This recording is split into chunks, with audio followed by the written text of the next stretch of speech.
pag-compute naman ng bubong ang pag-uusapan natin. Gagamitin natin ang plan sweep at saka ang Bluebeam review.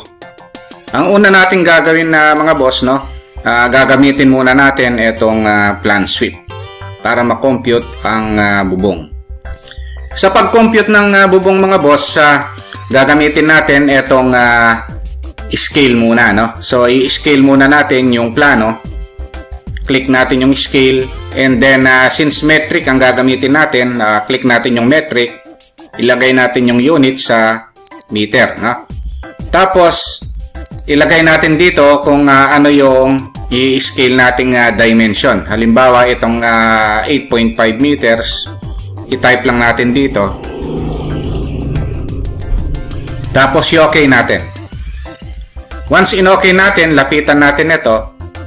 Kiklik natin ang dulo-dulo.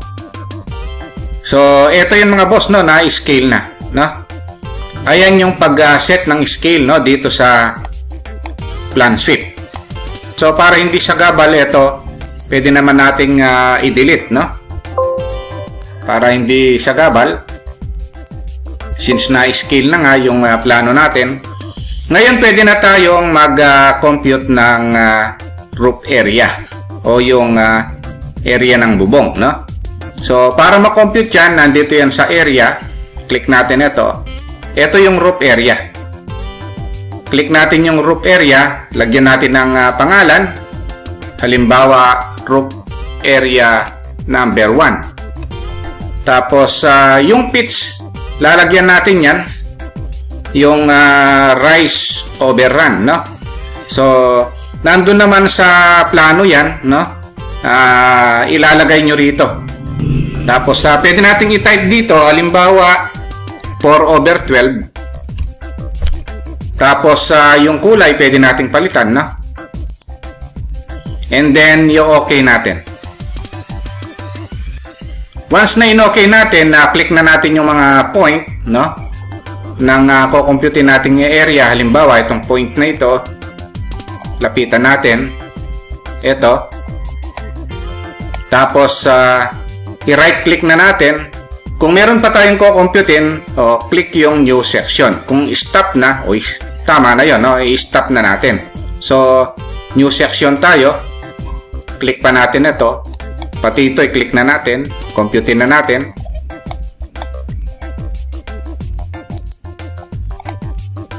Kung stop na, right click, stop. So, pansinin nyo mga boss, ito yung roof area 1, no? 87.8 square meter, na? So, ngayon kung gusto pa nating computein, kahit na na-exit na yan, gusto pa nating computein itong natitira rito, i-right click lang natin, no? Tapos, continue with, click lang natin yung roof area 1 na sinet natin, then okay. Tuloy tayong mag-compute dito. Mag-click tayo rito, right click, new section kung meron pa, click lang natin, no? Yung mga portion na lalagyan natin, right click, new section,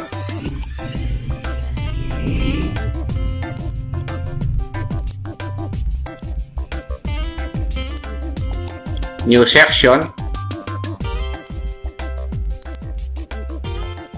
Kung tapos na, stop. Pansinin nyo mga boss, ito 149.6 square meter. Ayan yung pag-compute ng roof area o yung area ng bubong dito sa plan sweep. Okay, punta tayo sa susunod na topic naman. Pag-usapan naman natin ngayon mga boss, itong pag-compute ng area ng bubong. Ang gamit naman ngayon ay Bluebeam. Yung Bluebeam Review Estimate Program. Paano yung pag-compute yan mga boss? Ang unang step dito, no? So, kung magko-compute tayo ng area o kahit na anong susukatin dito, kailangan muna nating i-calibrate yung scale, no, ng plano. So, nandito lang yan sa Tools, Measure, Set Scale. Ayan, na. Tapos, ang gagawin natin, click natin yung Custom. Tapos, click natin yung calibrate. Then, okay. O, pindutin natin yung mahabang dimension. No? Halimbawa, itong 10 meters. Yung dulo-dulo na dimension ng 10 meters na ito, pipindutin natin. Yung dalawang dulo. Hanggat maaari, yung pinakamahabang dimension ang hanapin natin para i-calibrate. Pagkatapos, ilagay natin dito kung ano yung sukat na pinindot natin doon. Halimbawa, 10 meters yon yung dulo-dulo, no? Tapos, kung nakapit ito, ilagay nyo sa meters, no? Kasi ang unit ng plano natin ay meters, no? Then, apply scale, no? Once na na-apply na yung scale, nakaset na yung scale niyan, no? So, para ma-check natin kung tama, kung 10 meters nga ito sa bagong kinalibrate natin, tools, measure, length. So, lagyan natin ng length. Sukatin natin yung length, no? Na kinalibrate natin. Click natin yung dulo-dulo. And then click. So, lumalabas na nakapit ito, mga boss, no? Pero pwede naman nating i-adjust yung unit niyan. Ito siya. So, yung length, nakapit inch, ilagay natin sa meter. So, kung napansin nyo, mga boss, ito, tama na yung kinalibrate nating scale. So, ibig sabihin, nag-equal siya dito sa dimension ng plano natin, no? Ngayon, ang susunod na gagawin natin, pwede na nating sukatin yung area ng roof, no? So, tools, measure, ang gagamitin natin yung area, no? Click natin. Tapos, i-click na natin yung mga points na gusto nating sukatin, no? So, click. Tapos, yung points ng bubong, ito, click. Pagdating dito, i-enter na natin, no? So, ito yung area ng bubong. So, hindi lang siya makita. Pag kinlik natin, pwede natin kunin yung font height, no? So, halimbawa, ilagay ko sa 10. O, ito yon. So, since naka-square feet pa siya, pwede nating i-adjust, no? Yung unit. Ilagay natin sa square meter, no? Ito yon. So, 49.26 square meter itong portion na ito, no? Yung area ng bubong na ito, iba pa yung pangalan niya, no? So, pwede nating palitan yan. O, ilagay ko lang dito, roof area, halimbawa, roof area 3, no? Tapos, ito, sa label, o, iparehas ko na lang. Ayan, na. Ngayon, dito, meron tayong importanteng ilalagay dyan. Itong pitch niya. Kasi, pag hindi natin nilagay yung pitch, no? 0/12 lang yan. Naka-flat lang yan. Na, halimbawa, 6/12. Pag in-enter ko siya, maiiba yan. Ayun, so naiba siya, oh. Ibig sabihin, naka-slope na yan, mga boss, no? Kanina kasi, nung hindi natin nilalagay yung pitch na yan, naka-flat lang itong area ito, no? Kaya iba yung area pagka nilagay na yung pitch, no? Ibig sabihin, hindi lang yung lagyan ng pangalan, huwag niyong kakalimutan hanapin yung pitch na ito doon sa plano. Ngayon, ang gagawin natin para lagi na siyang ganito dito sa Bluebeam na gagamitin natin, pwede nating i-save yan. Click lang natin itong properties. Ilagay natin sa tool chest. Ito. Add to tool chest, no? O, click ko lang yon. Ito na siya. Ito, no? Roof area 3. At nandito siya sa Kuya Fred project. Itong paggawa ng tool chest na ito, mga boss, meron din tayong topic dito sa Bluebeam, no? So, importante ito para hindi tayo set ng mga kulay, no? Text style, text height, no? At itong pag-setup nito. Tapos, kung susukatin ko ito, pipindutin ko na lang ito, yung tool chest na ito. Tapos, click ko na lang itong mga dulo-dulo. Kaparehas na nito, no? Yung magagawa natin. Yung setup niya. So, pagdating dito, enter lang natin. O, ito na yung area niya, oh. So, dito, i-click ko lang uli. O, kung susukatin ko yon, click and then pagtapos na, enter. Ayan, no? So, pwede nyo rin lagyan ito, no? Same procedure lang. Ayan yung pag-compute ng area ng bubong, no?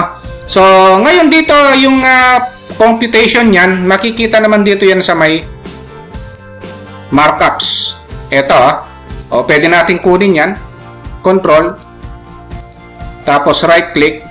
Ito yung legend, create new legend. Makikita natin yung kinompute natin yan, no? Dito sa may Bluebeam, no? So, madali rin naman gamitin. Ayan, no? Yung total area, no? So, 152.83 square meter, no? So, nandito yan sa legend, no? Ayan yung computation ng roof area dito sa Bluebeam.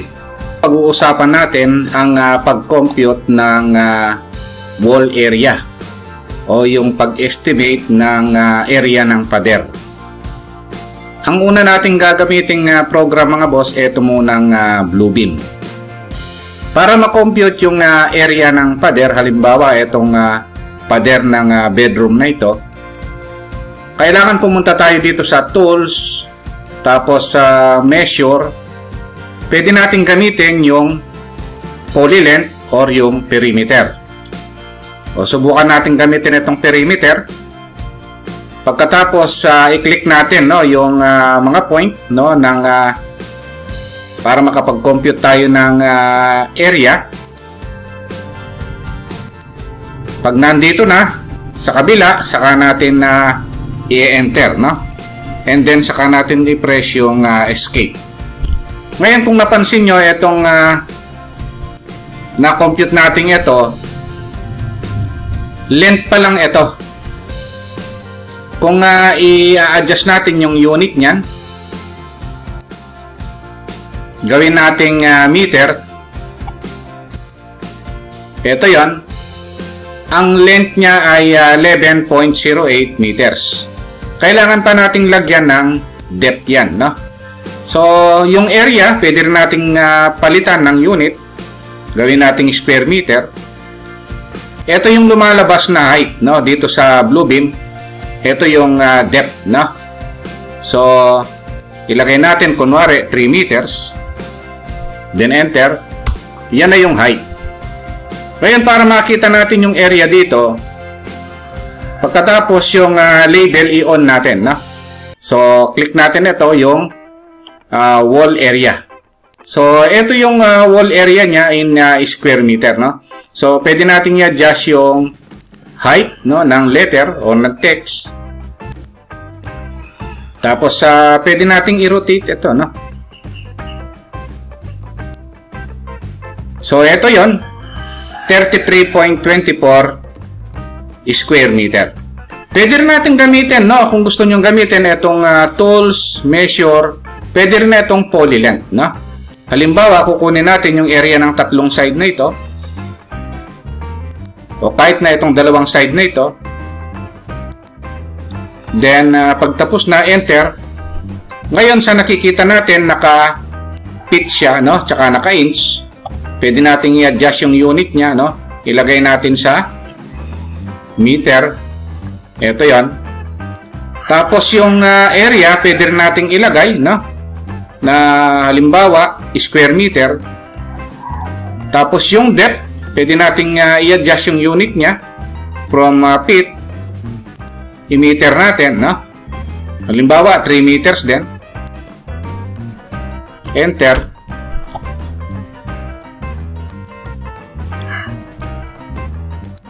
I-on natin yung wall area.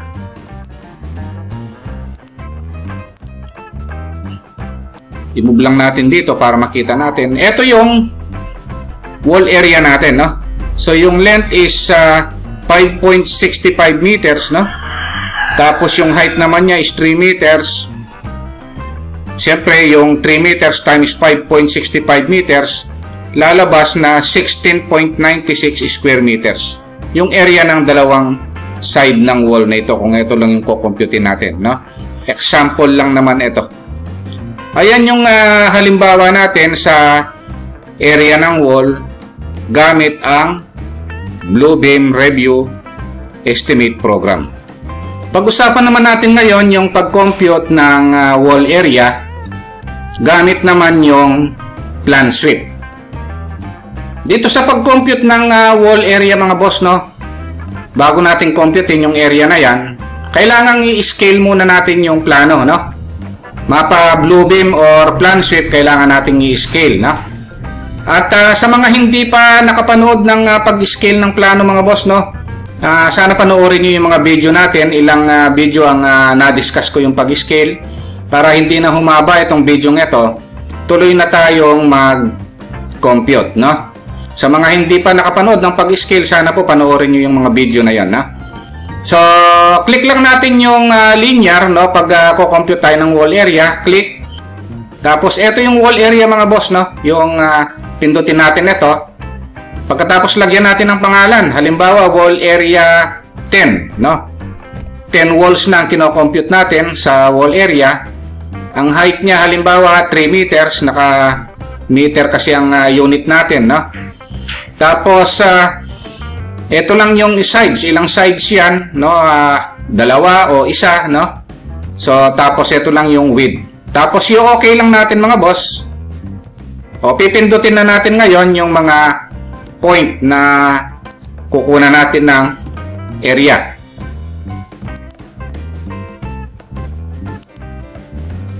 Click. Kung meron pang kukomputin mga boss, right click lang, new section, no? Kung okay na, stop lang. Halimbawa, kukomputin ko pa ito. New section. Click lang natin yung kukomputin natin. Halimbawa, dito, no?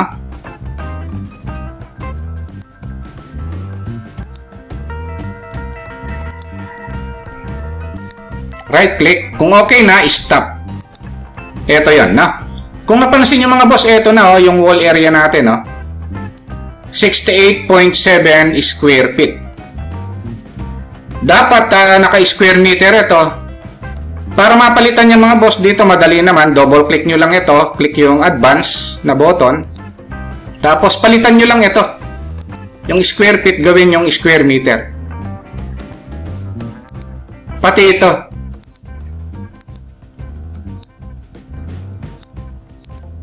Then you okay nyo lang. So kung pansinin nyo mga boss, ayun na, oh, 68.7 square meter na siya, no? So, dito sa pag-compute ng wall area mga boss, dito sa plan sweep, pwede rin naman gamitin ito yung segment, no? Hindi lang naman linear ang pwedeng gamitin, no? Yung segment, click lang natin ito, merong segment wall area, no? O, click lang natin ito. Halimbawa, lagyan natin ng pangalan, wall area 11 naman, na. Tapos anong height? Halimbawa 3 meters o 2.5 meters naman this time halimbawa. Ayan, na. Sample lang natin ito mga boss, ha. Tapos ilang sides, no? Halimbawa one side lang, then okay. Ito width lang naman ito. O pipindutin natin yung kukompute natin ng wall area. Halimbawa ito lang. Pagka segment, putol-putol yan mga boss, no? So, na-discuss naman natin dati, no? Pagka segment ang ginagamit natin, napuputol yan. Pero pag kinlik uli, madudugtong doon mismo, doon sa dulo ng segment, no? Pagkatapos, kung titingnan natin, ito na, oh. Wall area 11, 24.4 square feet. So, kailangan square meter yan, double click lang. Gaya ng ginawa natin, pinindot na yung advance. Pwedeng gawin yung square inch, square feet, square yard, walang problema, no? Ito yung mga yon, pindutin nyo lang dito, no? Halimbawa, square meter. Anytime, pwede nyo namang palitan, no? Ito yung mga yon. Dito sa advance button na ito, no? Square meter. Ito yon. Then, okay. So, kung titingnan nyo mga boss, ito, 24.4 square meter na, no? So, ganun lang yung pag-compute ng wall area gamit ang plan sweep at saka ng Bluebeam, no? Pag-usapan naman natin itong pagkakaiba or comparison ng dalawang program na pang-estimate. ang Bluebeam Review Estimate Program at saka ang Plan Suite Estimate Program. I-discuss natin yung pagkakaiba or setting ng scaling ng plano sa dalawang program na ito. Kaya lang bago natin umpisahan mga boss ang discussion sa topic na yan, huwag nyo po sanang kalimutang pindutin muna pala yung subscribe dito sa maliit pa lang nating channel. Isama nyo na rin po yung like at saka notification bell. Okay, umpisahan na po natin yung topic natin sa pagkakaiba ng scaling setup ng Bluebeam at saka ng Plan Suite. Pag-usapan muna natin pala mga boss ang kahalagahan ng pag-set ng scaling dito sa mga program na ito. Kaya natin sineset yung scaling mga boss sa mga program na ito. Pagka hindi natin kasi sinet mga boss yung scaling, lahat ng ine-estimate natin dito mga boss ay mali. Kaya ang first step bago tayo mag-umpisa sa pag-estimate, kailangan na iset muna natin yung scale ng Bluebeam o kaya ng Plan Suite. Kasi napaka-importante ng mag-set ng scale bago mag-estimate sa plano. Ang una nating i-set up mga boss ay ang scaling ng Bluebeam. Ang pag-scale mga boss ng Bluebeam ay pupunta lang tayo sa Tools menu and then hanapin natin yung Measure and then yung Set Scale. Pipindutin lang natin yan. And then, ang gagawin natin, ipe-press natin yung custom. Kailangan naka-set yo sa custom ito. And then, pipindutin natin yung calibrate. And then, once na pinindut natin yung calibrate, i-okay natin. And then, ang susunod ay hanapin natin ang pinakamahabang dimension dito. So, hanggat maaari yung pinakamahaba. Pero pwede naman yung hindi ganong mahaba, no? Pero mas maganda kung yung pinakamahaba ang hahanapin natin. Halimbawa, itong 10 meters na ito, pipindutin natin yung dulo ng dimension na ito, ng 10 meters na ito, tapos yung kabilang dulo. Ito yan, no? Then, saka natin set yung unit. Kung hindi pa nakaset sa meter yan, kailangan nakaset tayo sa meter, no? Dito. Kasi meter ang plano natin, no? Tapos, yung pinindot natin na dulo-dulo, itatype natin dito. Kung 10 meters yan, i-type natin 10 meters, no? Kung 8.5 meters, tatype natin 8.5 meters, no? Since 10 meter yung sinet natin, type lang natin dito, then apply scale. Ayun. So, itong planong ito mga boss, naka-scale na yan sa Bluebeam. So, para ma-check natin kung tama yung scale, pindutin natin yung Tools, tapos Measure, click natin yung Length. So, pindutin din natin yung dulo nitong dimension na ito, tsaka yung sa kabila. Kailangan halos 10 meters yan. Or, pwede ring perfect na 10 meters yan kung makita natin. So, ang length niya mga boss is 32 feet, no? Mahigit. So, pag naka-English siya mga boss, dito sa Bluebeam, napakadaling palitan yan. So, pindutin lang natin yung dimension na yan. Hanapin natin yung unit dito. Ayan, no? Dito sa length, hanapin natin yung meters. So, kung makikita nyo mga boss, lumabas, eto na, 10 meters. So, ibig sabihin, yung scaling natin, tama, dito sa Bluebeam, no? So, pwede nating delete ito para hindi sagabal, no? Yung mga dimension na yan. Pwede na tayong mag-estimate ngayon ng area, volume, length, kung ano-ano man, no? Dito, since na scale na nga. So, ganun yung pag-setup ng scale sa Bluebeam, no? Subukan nating mag-estimate ng area, no?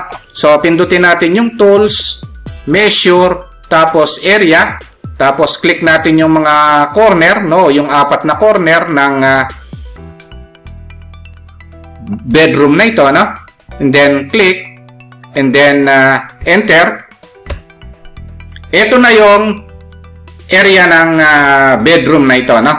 So, para makita natin yung area. So, pindutin lang natin itong font. Lakihan lang natin ito para makita natin yung sukat. So, ito yon, no? Kung naka-square feet pa rin yan, wala nang problema kasi meron naman tayong units. Pwede namang palitan yung square feet to square meter. So, ito yon. So, lahat ng i-estimate natin ngayon dito mga boss, mapa area man yan, volume, length, since nag-scale na tayo, tama yan. Ayan yung pag-setup ng scale sa Bluebeam. Ang susunod na i-discuss naman nating scaling, kung kanina ang na-discuss natin sa Bluebeam, ang iseset nating scale naman dito ay yung sa plan sweep. So dito sa plan sweep mga boss, no, kahit na sabihin nating magkaibang program ito sa pag-estimate, halos parehas lang yung pag-setup ng scale nila, no? Gaya ng sinabi ko kanina, bago tayo mag-estimate ng plano, kailangan ang unang sineset natin ay yung scale, no, ng plano. Para ma-set yan, dito sa plan sweep mga boss, ito sa icon niya, nakalagay dito yung scale, no? So, click lang natin yung scale. Pagkatapos, kung metric yung drawing natin, dapat nakaklik itong metric, no? Ngayon, kung English naman, dapat yung standard, no? So, feet, inch, may fraction yan. So, since yung plano natin ay naka-metric, naka-meter, pipindutin natin itong metric. Tapos, kunin natin ngayon yung meters, kasi meters yung unit natin dito, na?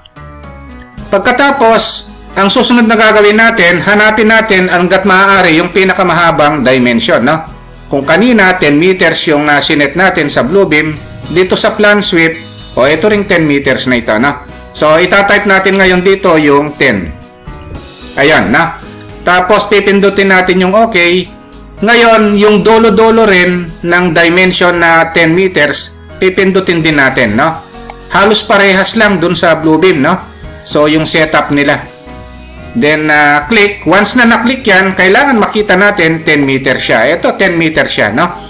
So, tama siya. Kumbaga, ayan na yung tamang scale.